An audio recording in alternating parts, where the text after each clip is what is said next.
All right, we're back at it. And get you guys moved to a position where you can see the action. You'll have to forgive me. My phone likes to slide in the grip here. I am between cases, and it moves.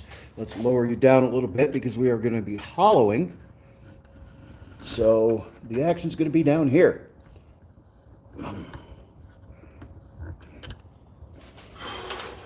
All right. So if you were with me 2 evenings ago, I had a catastrophic failure of the first lid, which I always consider to be a redesign option. So I am back now, and I've got the lid with no cracks in it, a nice pattern in there, really, really nice lid. It's got a very mild suction fit. I thought I was going to want a deeper suction fit. The more that I thought about it, and the more I thought about the shape and having this look a little bit like an acorn, the more I thought, no, I want it to be fairly easy to access. This is going to go in a cabinet and hold bay leaves, so it doesn't have to be super tight. And when I'm cooking, me personally, for my dish, like I've made myself salt cellars, I take the lid off, reach in for a pinch, and keep moving. I don't want to have to stop, grab it, wrestle the lid off. That's usage-wise really, really not efficient. So, acorn-shaped boxes. The body of the box comes up underneath this lip, so I can actually use this edge as the outer diameter of my box. So I've got to take all of this away, and then we're going to hollow. I have a one-way termite hollowing tool, and I discovered that I've been using it wrong. So this is the termite right here. And you see it's got a little bit of an angle to it. Here, let's try to, you see it's got a little bit of an angle to it shaped this way. I've been cutting from this side, which channels all the shavings down and forces them tighter. It turns out I'm supposed to cut from this side so that it goes into a wider opening, which should keep that clear rather than packing shavings into it. So we're going to relearn how to use the one-way termite tool to hollow this box. So first things first, let's go ahead and finalize the outer shape of the box. I'm going to, ultimately when I reverse this, what I'm going to do is just kind of give me a little bit of concave on the bottom. So the tenon's going to get turned away, but I am going to kind of shape this down toward the chuck. So let me make sure that it's tight. It's been sitting there for 2 days. Oh yeah, we're still good and tight.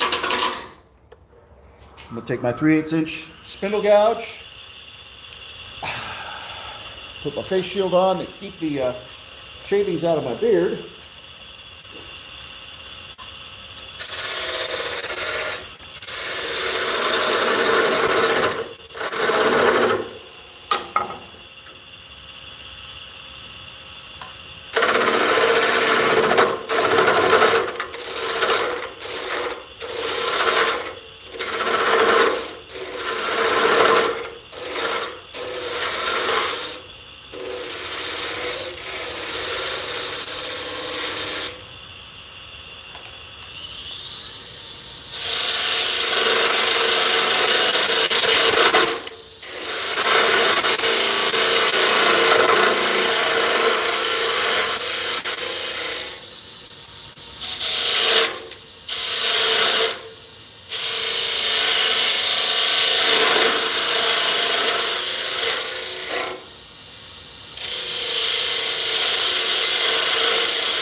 And I am going to take a little bit of this lip off.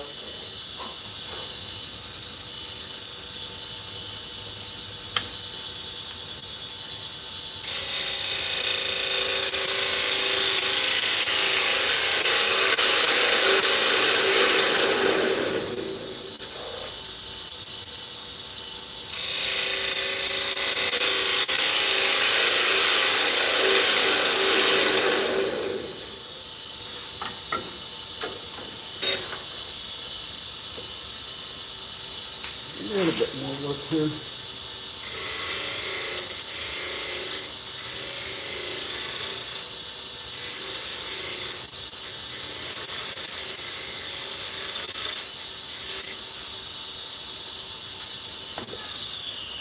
All right, let's see how that looks. Oh, beautiful. It just gives me kind of an acorny appearance. Although it's going to be a flat bottom, it's not going to have a pointed bottom. And yeah, I like that. That's what we're going to go with. All right, so we are going to hollow. This is the fun part. Let's relearn how to use this tool. So one thing I do have to do is this tool has a set screw, and so I have to be back, my rest needs to be back far enough to clear that set screw. Now, when I've been using it, I've been using it this direction, the blade, it opens up into the wood, which is why I used it that direction. It's what made the most sense. However, I'm supposed to do it this way, so I'm actually going to have to approach the wood at a steeper angle.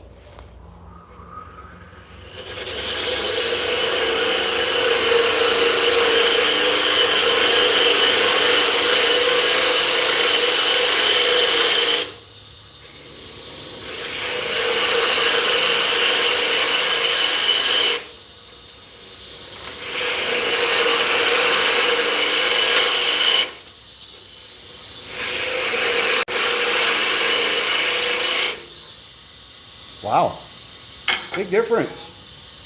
It actually cuts both ways, I'll show you that. So I'm going to do it the wrong way.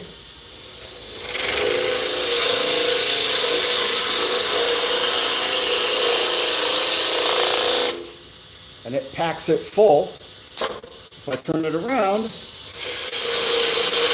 at that. The written instructions that come with the tool, it doesn't make sense. Which is why I was using it wrong. If you read the instructions, they're not clear, not even remotely. But I saw, who did I see? Saw another turner here on YouTube using one, doing a demonstration at a club, a hollowing demonstration.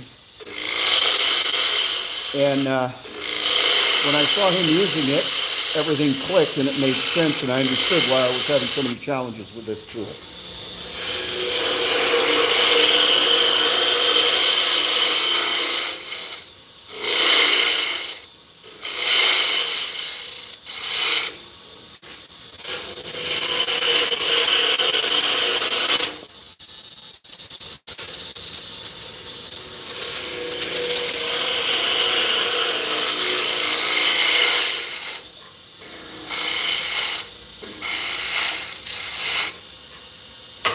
So it still does clog up a little, but nowhere near the way it did go in the other direction. You can remove between a 1/16 and an 1/8 of an inch of material at a time.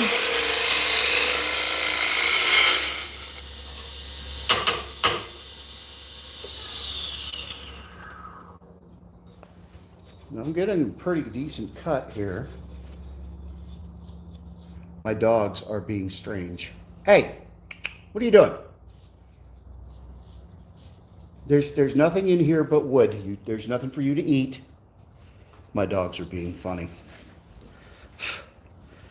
I'm getting a good cut.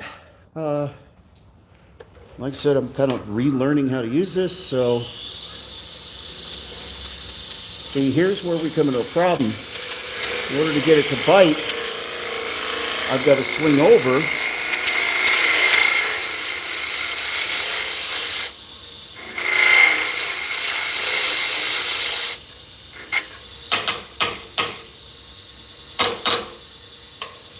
You got to come to an angle, and at some point, the deeper I get, I'm going to hit that rim. That's an issue.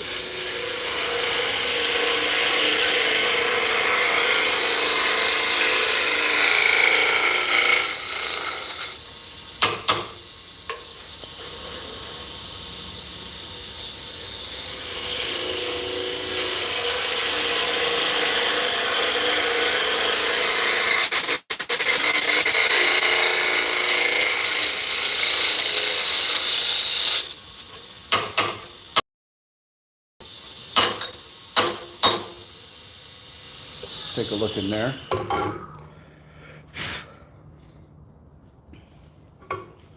Definitely, my walls are too thick and not deep enough.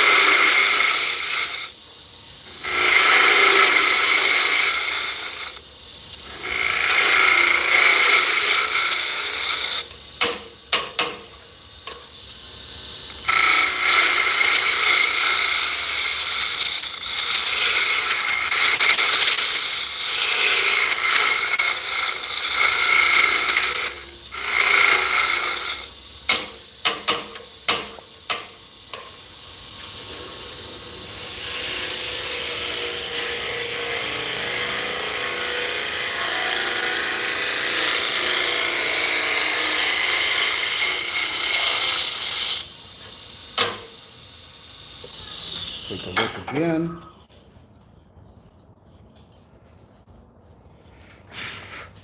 Do a depth check. You can use your vernier caliper for a depth check. When you open the caliper, you see you get the end of the caliper.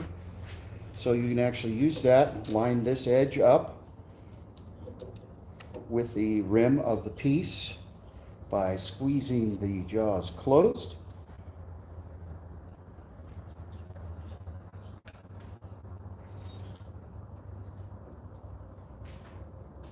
Munchie, what are you doing? Okay, and I've got about 1/4 of an inch, actually more like 3/8 of an inch more to go before I'm at the depth that I want. And again, I'm running into the problem to get it to bite in the center with this angle. I have to swing way over, and I'm going to, it's a very, very fine line between being able to get that blade to actually catch and hitting the wall of my little vessel.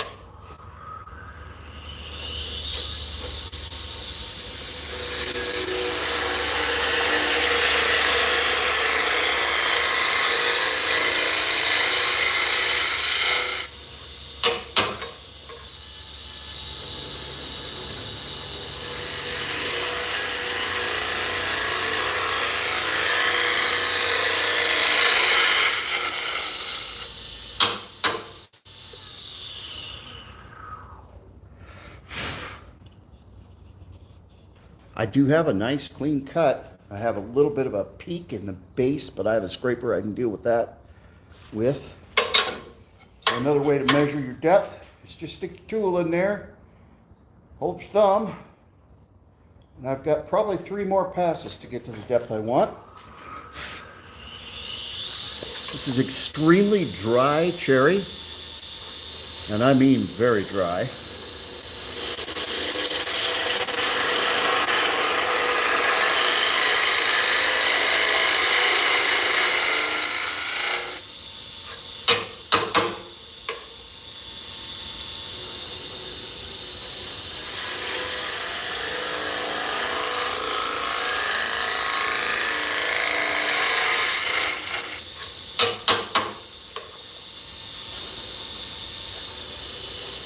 Trying to address that dimple in the middle.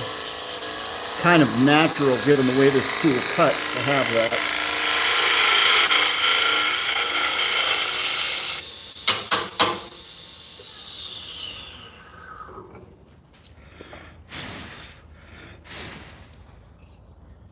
That's better.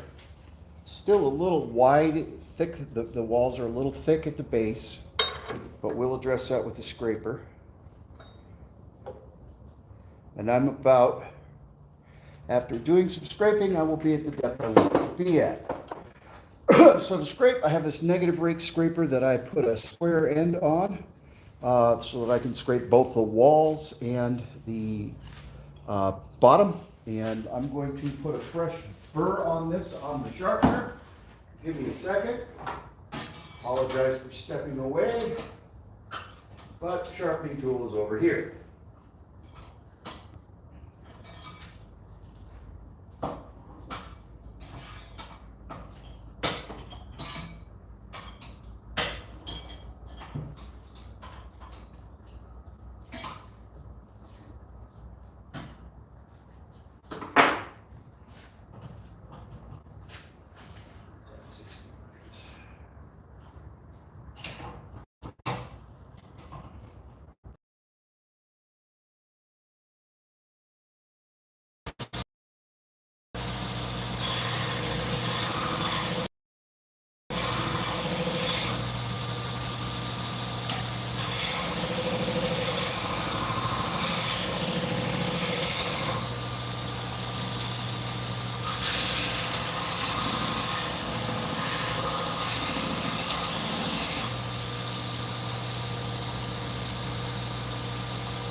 Okay, so we've got a fresh burr on our scraper, and I'm simply going to come straight down the side and even out the side.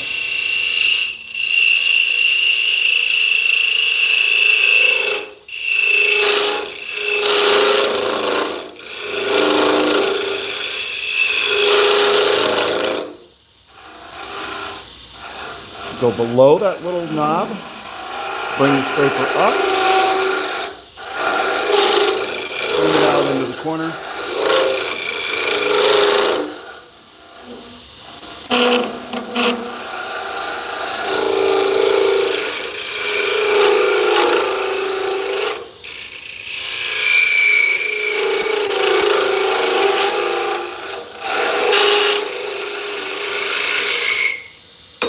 Certainly sounds horrible.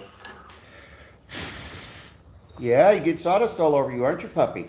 All right, we still got to work on that base a little bit. It's still a little bit of a mound in the center of the bottom.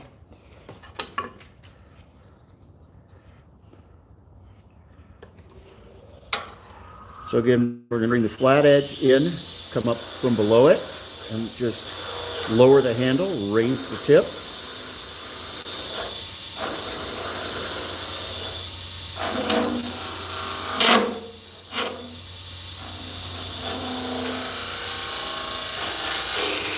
Here we go. Now, let's feel the sides. All right, we need to do a little work on those sides, but the bottom is flat. The bottom is absolutely beautiful.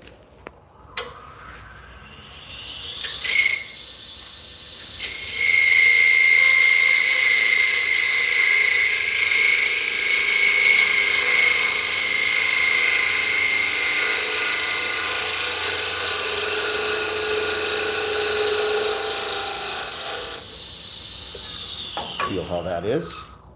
That should be a nice clean cut. Yeah. Beautiful, beautiful. So now we have a nice little hollow vessel, a little jar. And the question becomes, how do we sand this safely? Now, there's a couple of different methods. This is a small space. It's not too constrictive. So although it is a bit of a risk to use your fingers, it's not as risky as a smaller space. However, it still isn't necessarily the safest thing to do to stick your fingers in here with sandpaper. So I have developed I've got a couple of solutions. One comes from Klingspor Woodworking, and this is a flap wheel. And this fits right about 2 inches, but it doesn't fit much further. It doesn't get all the way down, and it doesn't get the bottom. It's a good solution for things like can koozies and things like that. They also come in a little smaller, so that I can get all the way in and out, but I'm still not getting the bottom. So the solution I came up with a few years ago, actually, is I made myself a finger. That is my wooden finger. And I simply take my sandpaper.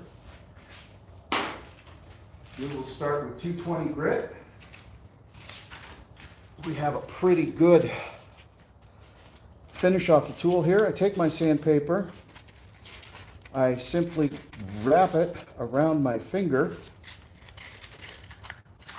thusly, and fold the end over, kind of like that, so that I can get the bottom, and turn the speed down so the sandpaper is actually sanding, not just burnishing and burning.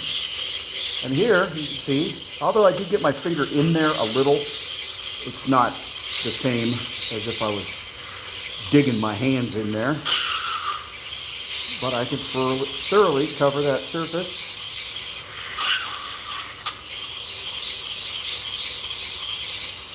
Chamfer this edge a little bit, just make sure it's not sharp. Not real worried about this edge, but probably soften that up a hair too. There you go. You can use your finger without actually using your finger.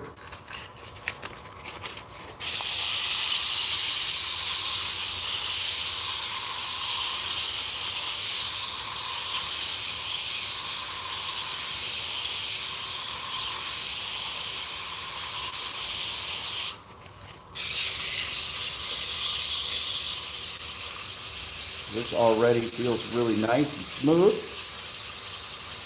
Clean that little edge up a little bit. So you don't have to necessarily use the slot on there. You can also just roll it. Just hold it right back here and use the wooden finger as a support. But when you use the slot, you can fold the end over and get the end. You can fold the end over here too and get the bottom, just like that.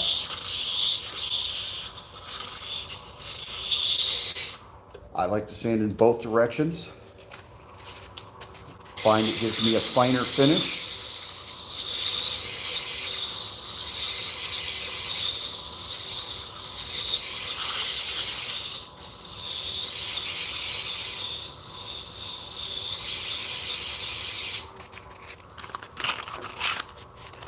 Inside and out.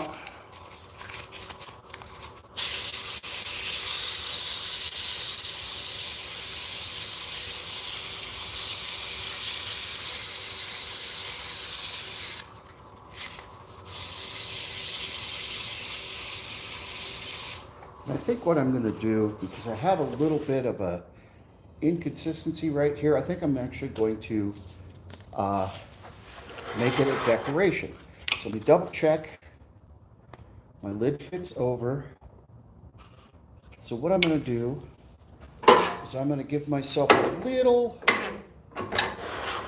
channel or rim, and I'm going to burn it. So I'll just take my skew and do a very light V cut.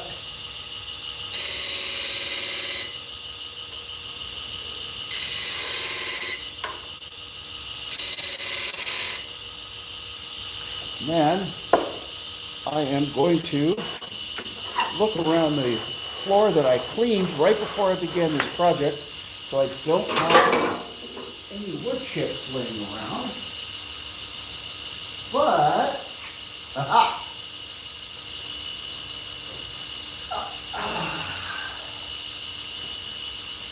This should do. Just a little bit of wood chip, a little bit of breakage. Here we go. Nice and sharp. Just cut into that edge there. Create friction. Maybe I need to find a fine piece.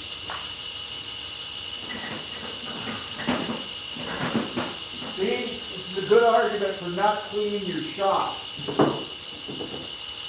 You lose all your little snazzy little chunks of wood that you use for X, Y, and Z when you clean your shop. This is a safer method than using the wire to turn it. That's why I do it, because the wire is kind of dangerous, but I may be relegated to using the wire because I can't find a slice of wood, a little sliver of wood. So I use a long piece of wire. I do not wrap it around my hands.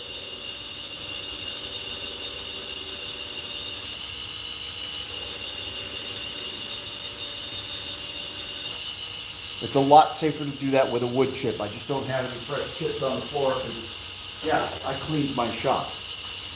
That's why I don't like cleaning my shop. All right, sand around it a little bit. Make sure that chamfer, no sharp edges. Okay, so that's at 220 grit. Now, this is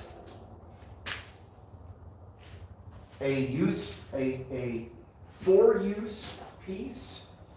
So, not a display piece. This does not have to be ultra glossy finish. However, I do want to make sure that I have a good food safe finish on it.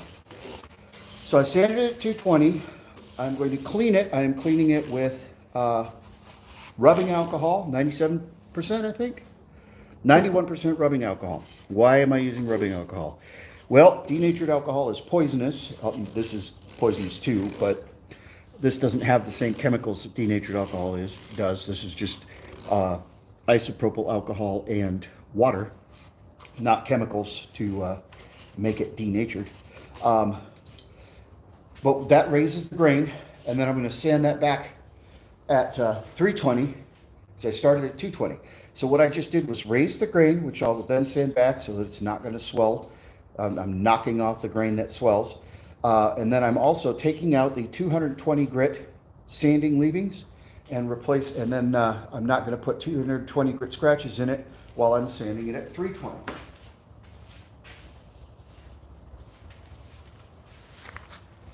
So you can use water to do this. The problem with water is it takes forever to dry. The reason I use the alcohol is because it dries about 10 times faster than the water. So we'll start on the outside because it's drying faster than the inside. And I'm going to sand it at 320, and then I'm going to use Brad's Workbench abrasive sanding paste. I do need to let you know that Watch Eye Woodturning is sponsored by Brad's Workbench. However, even if he didn't sponsor me, I would use his materials, his sanding paste, and his finishes religiously because they are by far the best I have found. It is food safe, uses natural ingredients, and Brad's an all-around good guy. All right, get in here. Again, using my finger, my wooden finger, not my actual fingers. And that's just a way you can do it. Personally, most of the time, I'm really not hesitant for something this is fairly wide. I feel that I'm willing to take the risk of using my fingers to do this sanding. That's just my personal preference. But if you don't feel safe, like I said, this is my solution. If you don't feel safe using your actual fingers to sand inside a piece like this.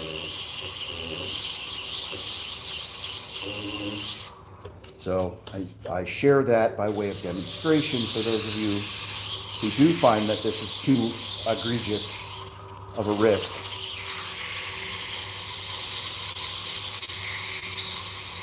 It works. And it works fairly well. Plus, it's cute to hand that to somebody and say, "I just gave you the finger."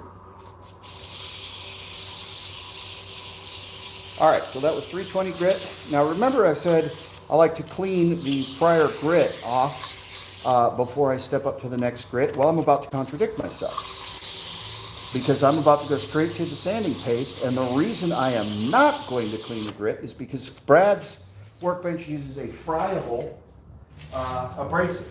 That means that as the abrasive works, it gets finer and finer. So the fact that I have 320 grit sanding debris rolling around in there actually that because that will break down along with the abrasive paste and get finer and finer rather than catching in the paper and scratching, because we're using paste, not paper. And it will help me get a finer finish. So you just work the brads in. I'm a little heavy, and that's okay. It'll all come clean. Now here, I guess you could wrap the paper towel around a wooden finger if you wanted to, but here usually kind of have to use your hands. This is an abrasive paste, so it does get warm, so you do need to be aware of that. If it's getting so warm that you're burning yourself, you're probably scorching the wood too, so just be conscious of it. But this paste, you'll see, just makes it a really nice finish. So first I start out slow at about 320. That's just to work that paste in.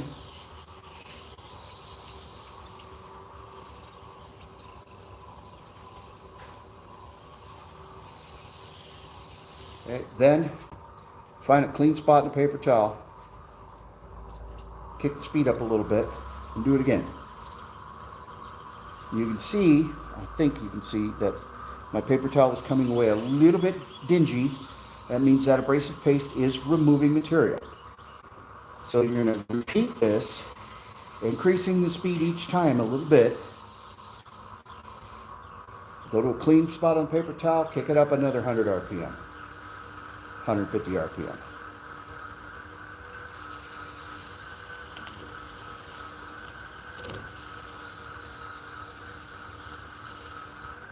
So I'm still getting some debris coming off the paper towel, so I'll go to another Clean spot on the paper towel, kick it up a little bit more. Make sure I get that inside corner. It's kind of why you have to use your finger to do that. Okay. We're almost there. That's almost clean. So we're going to find a clean spot. I turn the paper towel inside out. There we go. It's a nice clean spot. We're going to kick it up to about 1,000 RPM.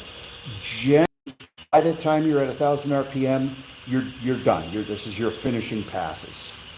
Generally, you might find you want to kick it up a little more, but for the most part, by the time you're at 1,000 RPM, it's done. It's done doing its task and removing material, and at that point, you're just burnishing with the paper towel.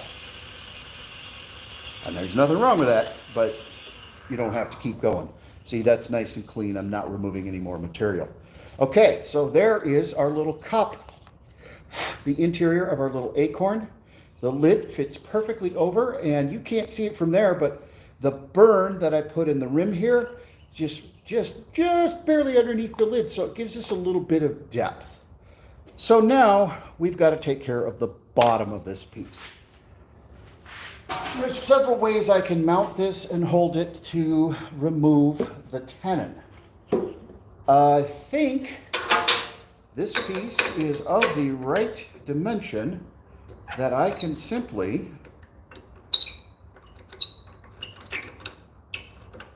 reverse it. Can I? I cannot. Okay, so I was hoping I could just reverse it and open the jaws. I can probably get the jaws into that groove so it will not make a mark. But as you can see, if I do that, I just get it over there and I get that top edge in there. Do you see that I'm just grabbing it by these little points? So I don't have a good firm grip. So that's not necessarily the safest way to do it. So what we're going to do is we're going to do a jam chuck or a friction chuck.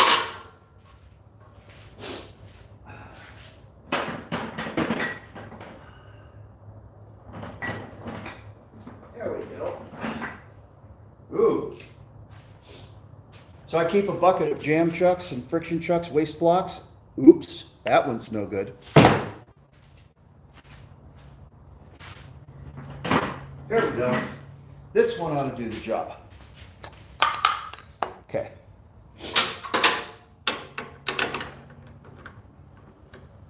This is a piece of maple. Obviously, I've used it for multiple different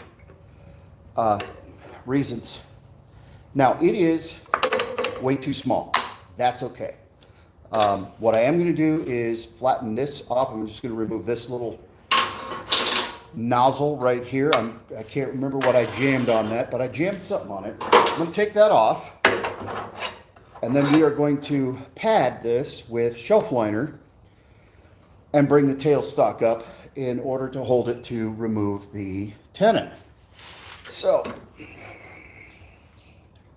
just grab my bowl gouge.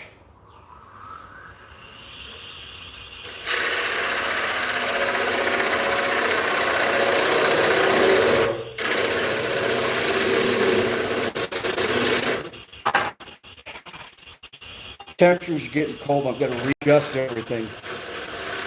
My tool rest keeps sliding. Yeah, I just kind of want to smooth this over. It doesn't have to be perfectly flat. A little rounded is okay. I just kind of don't want any sharp edges in there in the bottom.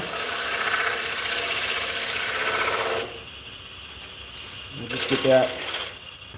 That should do. And then I'm going to take my shelf liner.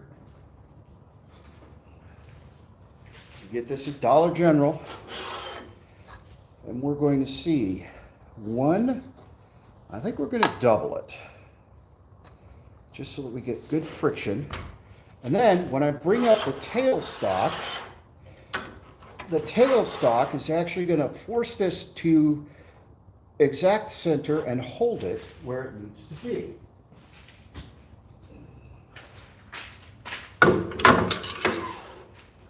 And always leave yourself your center when you're making tenons, that gives you that center so you can get back to it. And if you look, we are dead on. We're dead center.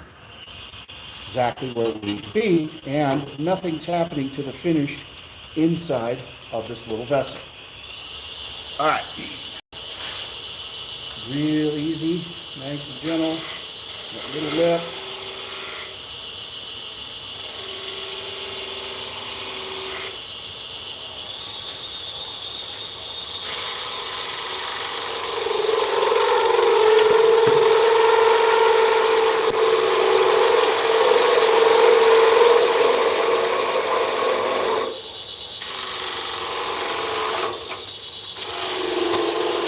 If I push a little hard, if I'm trying to force it, it just slides. So again, no harm, no damage is being done to the inside of the little jar. But this tells me my tool's stalled. Give me a second.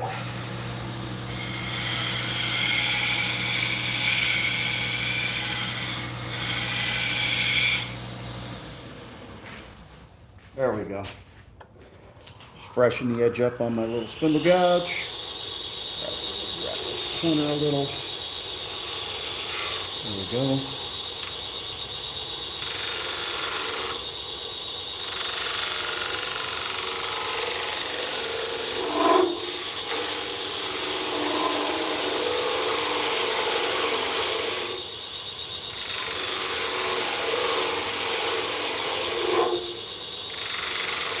I want to make this bottom slightly concave.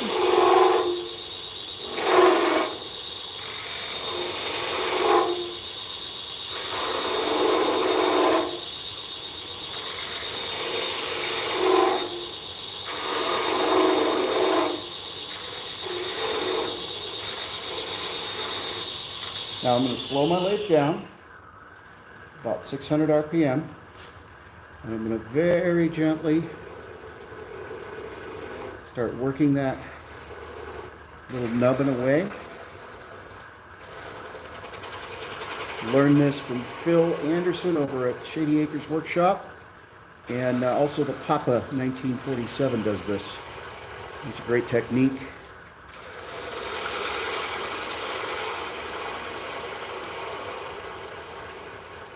Okay, so I'm going to stop my lathe. I'm going to check and make sure, yes, I am concave. So this is higher than this edge. Now what I'm going to do is I'm going to place, with my right hand, I'm going to place the heel of my tool against the base of the piece. So set it on the tool rest, press it against the base of the piece, slide that cutting tip in, and I'm just going to very patiently work it towards the center. When the little wooden knob stops spinning, I'm through. So this is actually holding the piece against my jamb, just like that. And you see, I have a nice clean cut. I can fix that with a little bit of 400 grit sandpaper, and you'll never even know that it was held by a tenon. So, there we have it. Where's my lid? What on earth did I do with my lid? Did I knock it down? Oh, there it is. A little spice jar to hold bay leaves in my kitchen. That looks a bit like an acorn. See that nice pattern there on the top? So a little cherry, acorn-ish shaped spice jar. And I'm glad I put that little burn in there. That just really sets off that rim. It's kind of cool. Well, there you go. Now I have a place to put acorns in my acorns. I have a place to put bay leaves in my spice cabinet. Now I'm going to finish this with